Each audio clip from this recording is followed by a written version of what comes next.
Now, I have with us now the man that I call the father of fracking. His name is Harold Hamm, and he's on the screen right now. He is a Trump supporter. Harold, welcome to the program. It's great to have you with us again.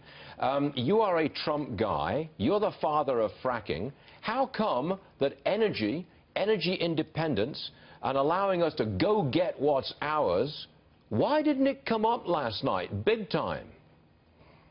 Well, Stuart, I'd have felt a lot better if you had started out and said that I was the father of horizontal drilling, because that's really what brought the energy renaissance about. So that makes me angry. Okay. I'm sorry. So we'll just start there and back up here just a little bit. Okay. Let's talk about our energy plan. You know, this is no surprise to anybody. She wants to come out with a solar energy plan at 500 million solar panels. Okay. Let's look first of all where those are made. They're not made here in the U.S., so all these jobs she's going to create is going somewhere else. And the primary place that they're going is to China, who builds 56% of them. 75% of them is made outside the U.S. The cost of this is $205 billion. The reason they're located somewhere else, they don't have the largest gas field in the world, the Marcellus and Utica shale. They don't have that. That's being developed in America. This is the silliest energy plan that's ever dreamed up by anybody. But why didn't I hear more about that last night? Why not?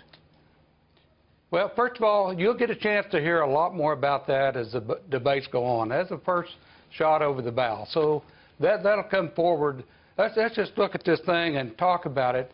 This very shallow energy plan is experimental in nature, costly, a very dangerous game, and it continues to feed foreign oil. We're going to be on oil for, the next 50 years in this country, whether we like it or not. So we're going to continue feeding terrorists, and as we run out of oil and gas in America, we're going to continue feeding terrorism around the world. So that's what goes into this energy plan that she's devised. Briefly, Harold, I just want to segue to the part in the debate last night where they did discuss energy. Roll tape, please. We can deploy 500 million more solar panels. We can have enough clean energy to power every home. We can build a new modern electric grid. That's a lot of jobs. That's a lot of new economic activity. She talks about solar panels. We invested in a solar company, our country. That was a disaster. They lost plenty of money on that one.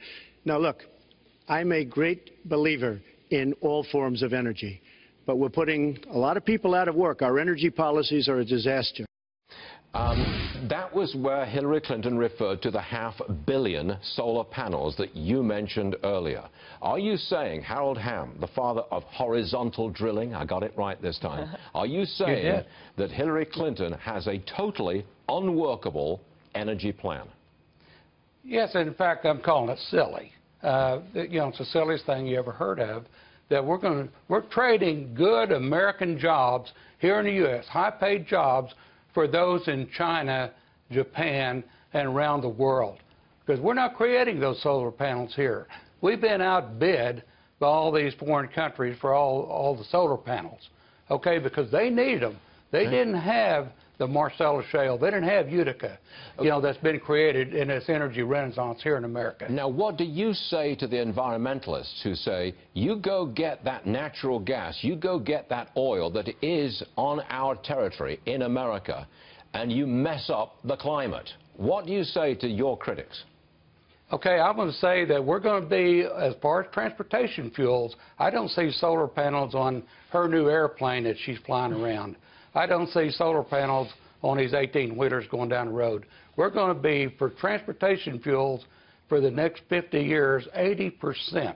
So we're going to be feeding the Middle East, like we've been doing, the terrorism over there. We've got the cleanest fuel that's, and a world of it, 100 to 200 years supply here in the largest gas field in America. 200 years supply, we'll take it. Harold Hamm, the father of horizontal drilling. I'm determined to get it right because I know who you are. Harold, thanks very much for joining us, sir. We appreciate it. Thank you. Well, all right.